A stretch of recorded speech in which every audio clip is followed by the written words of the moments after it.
जय हिंद दोस्तों, कैसे हैं आप लोग। तो आज हम बात करने वाले हैं the last of us season 1 episode 7 के बारे में। एपिसोड की शुरुआत में हम एली और जोएल को देखते हैं जो कि एक अबैंडन्ड गैराज में होते हैं। एली बहुत कोशिश करती है जोएल का खून रोकने के लिए, लेकिन उसकी ब्लीडिंग बिल्कुल भी स्टॉप नहीं हो रही होती।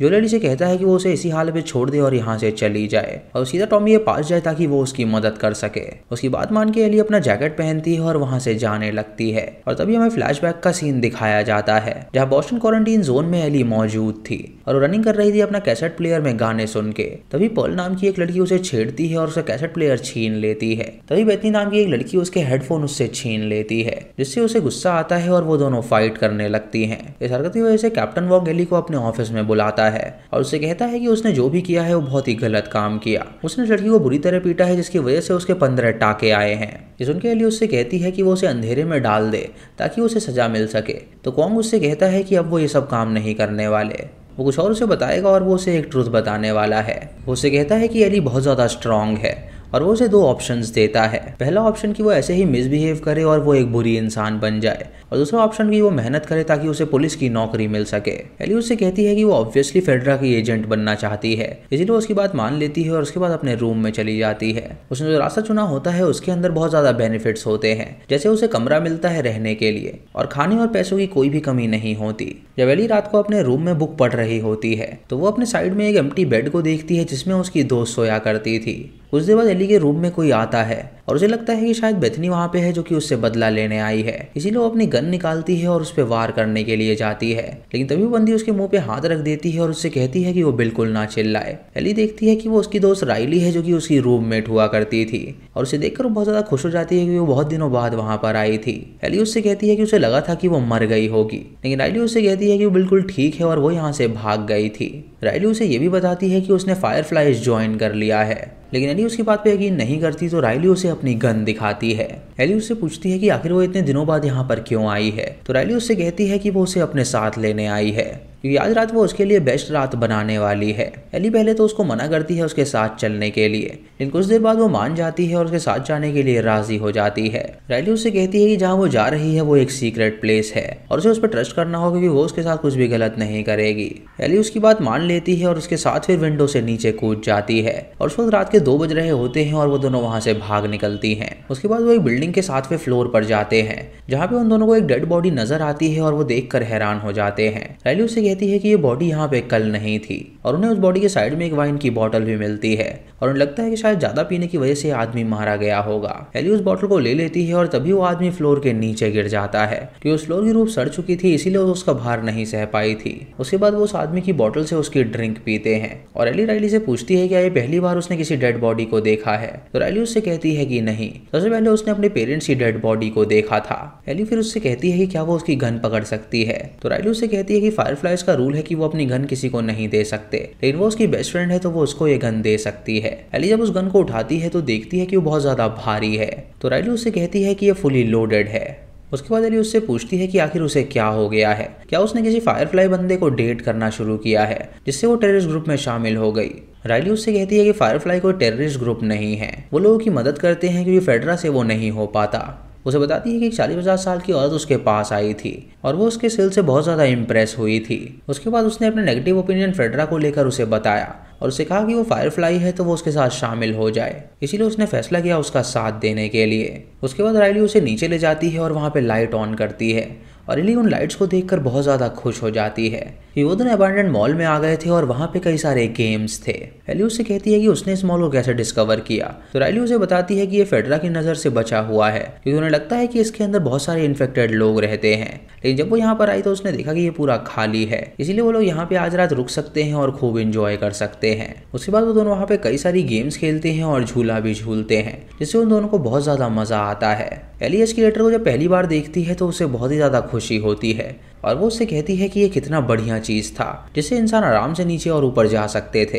एली राइली से पूछती है कि यहाँ पे कुछ स्टोर्स में बहुत सारे सामान बचे हुए हैं और कुछ में खाली हैं, ऐसा क्यों है। राइली उसे बताती है कि उसकी माँ ने उसे बताया था कि जब आउटब्रेक हुआ था तो कई सारे स्टोर को लोगों ने लूट लिया था ताकि वो अपने नीड और वांट्स के लिए कई सारी चीजें अपने पास रख सके। उन्होंने सारे लॉकर तोड़ दिए और सारे के सारे सामान उन्होंने चुरा लिए, लेकिन एक शॉप है जिसके अंदर उन्होंने कुछ भी नहीं चुरा पाए थे और वो उसकी सीक्रेट शॉप है जहाँ से वो कई सारे सप्लाईज लेती है। जब वो आगे बढ़ते हैं तो राइली एली से कहती है कि वो अपनी आंखें बंद करे और एली आंखें बंद करती है तो राइली उसके ऊपर अपना हाथ रख देती है और उसे लेकर वो कहीं पे जाने लगती है।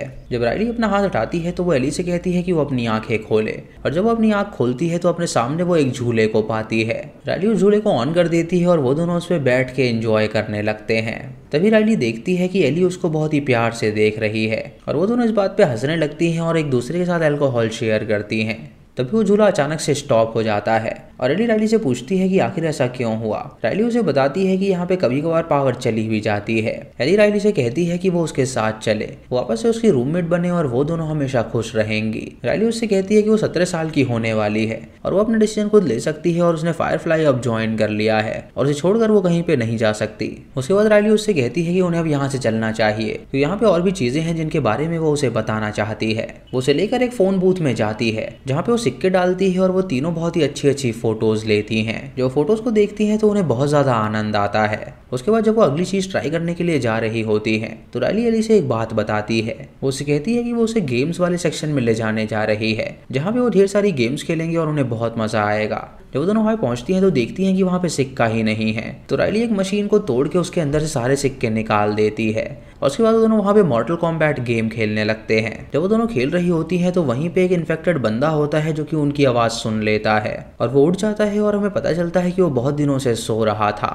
इधर गेम खेल के एली बहुत सारे गेम्स जीत जाती है और हम देखते हैं कि वो दोनों अब काफ़ी ज़्यादा क्लोज हो रही हैं। तभी एली उससे कहती है कि वो बहुत ज़्यादा लेट हो रही है, तो राइली उससे कहती है कि अभी कुछ घंटे बचे हैं तो वो उसके साथ बिता कर जाए। एली उससे कहती है कि फेडरा के लोगों को पता चला कि वो यहाँ पर है तो वो उसे जान से मार डालेंगे, इसीलिए उसे अपने रूम में वापस जाना पड़ेगा। राइली उससे कहती है लेकिन वो अपना गिफ्ट लिए बिना यहाँ से बिल्कुल ना जाए। ये सुन के एली खुश हो जाती है और उससे पूछती है कि वो क्या गिफ्ट है। राइली उसे अबैंडन टाको रेस्टोरेंट में ले जाती है जहाँ पे एली देखती है कि उसके सारे सामान वहाँ पे पड़े हुए हैं, जैसे ग्रेनेड और बहुत सारी बुलेट्स। तभी राइली उसका गिफ्ट निकालती है जो कि एक बुक थी और वो उस बुक को देख के खुश हो जाती है क्योंकि वो उसकी फेवरेट बुक की सेकंड पार्ट थी। वो दोनों वहाँ पे उस बुक को पढ़ने लगती हैं जिससे उन्हें काफ़ी मज़ा आता है और उसके बाद एली उसका ग्रेनेड उठाती है और उससे कहती है कि क्या वो इन ग्रेनेड को खुद बनाती है। राइली उससे कहती है कि उसे यही काम मिला है, फायरफ्लाइज ने उसे इस मॉल में ही पोस्ट किया हुआ है जहाँ वो सारा दिन रहती है और इन ग्रेनेड्स को बनाती है। एली को इससे बहुत ही बुरा लगता है और वो उससे कहती है कि यानी वो यहाँ पे पोस्ट हुई थी और उसने ये सब उसके लिए नहीं किया बल्कि वो यहाँ पे अपना टाइम पास करना चाहती थी।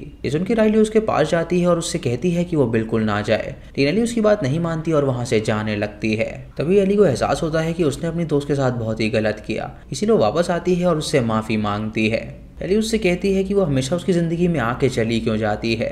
राइली उससे कहती है कि वो जानबूझ के ये सब नहीं करती, वो चाहती है कि वो दोनों हमेशा एक साथ ही रहें। एली उससे कहती है कि वो उसकी बेस्ट फ्रेंड हमेशा के लिए रहेगी और वो उसे हमेशा मिस करती रहेगी। तभी राइली उससे कहती है कि अभी रात पूरी कंप्लीट नहीं हुई है, उसके पास एक और चीज़ है जो वो उसे दिखाना चाहती है। राइली उसकी तरफ एक वुल्फ मास्क फेंकती है और उससे कहती है कि जब लोग यहाँ पे चोरी करने आए थे तो यही पहन कर आए थे। उसके बाद वो एक गाना बजाती है और वो दोनों मास्क पहन के वहाँ पे नाचने लगती हैं। तभी एली उसको देखकर अपना मास्क हटाती है और उसे किस कर देती है और राइली को देखकर वो फिर माफ़ी मांगती है और उससे कहती है कि उसने जानबूझ के ये नहीं किया।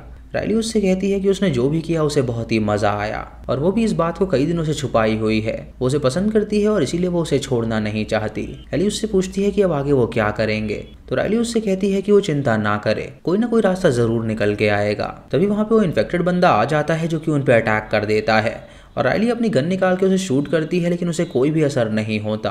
वो दोनों एक स्टोर के अंदर भाग जाती हैं और इन्फेक्टेड बंदे को नॉकआउट करने की कोशिश करती हैं, लेकिन वो बंदा राइली के पीछे पड़ जाता है और एली को अपना चाकू निकाल के उसे स्टैब करना पड़ता है जिससे उस इन्फेक्टेड बंदे की मौत हो जाती है। तभी राइली देखती है कि उसने उसके हाथ पे काट लिया है और एली भी देखती है कि उसने उसे भी काट लिया है। वो दोनों जोर से चिल्लाती हैं और उसे मिटाने की कोशिश करती हैं, लेकिन अब जो घटना घट चुकी थी उसे ठीक नहीं किया जा सकता था, इसीलिए वो दोनों नीचे बैठती हैं और रोने लगती हैं। फिर कहानी प्रेजेंट में आती है जहां हम जोएल को देखते हैं जिसका खून नहीं रुक रहा था और एली वहां से जाने के लिए निकल रही थी।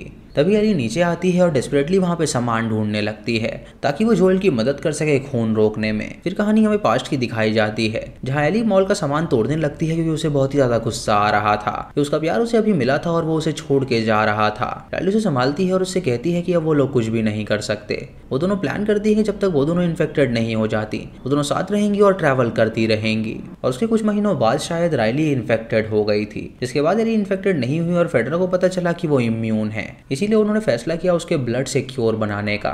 फिर कहानी प्रेजेंट में आती है जहाँ एली उस घर में कुछ ढूंढने की कोशिश करती है और उसे वहाँ पे एक सुई और धागा मिलता है। वो तुरंत नीचे जाती है और उस सुई धागे से जोएल के घाव पे टाँके लगा देती है, जिससे उसका खून रुक जाता है और उसे बहुत तेज दर्द होने लगता है। और इसी के साथ ही एपिसोड यहीं पे खत्म हो जाता है। तो दोस्तों ये थी 7th एपिसोड की कहानी। 8th एपिसोड बहुत जल्द आने वाला है, तो चैनल को सब्सक्राइब करके बेल आइकॉन जरूर दबा लीजिएगा। दोस्तों वीडियो को लाइक और शेयर करना बिल्कुल मत भूलिएगा। तो मैं मिलता हूँ आपको अगली वीडियो में, तब तक के लिए जय हिंद।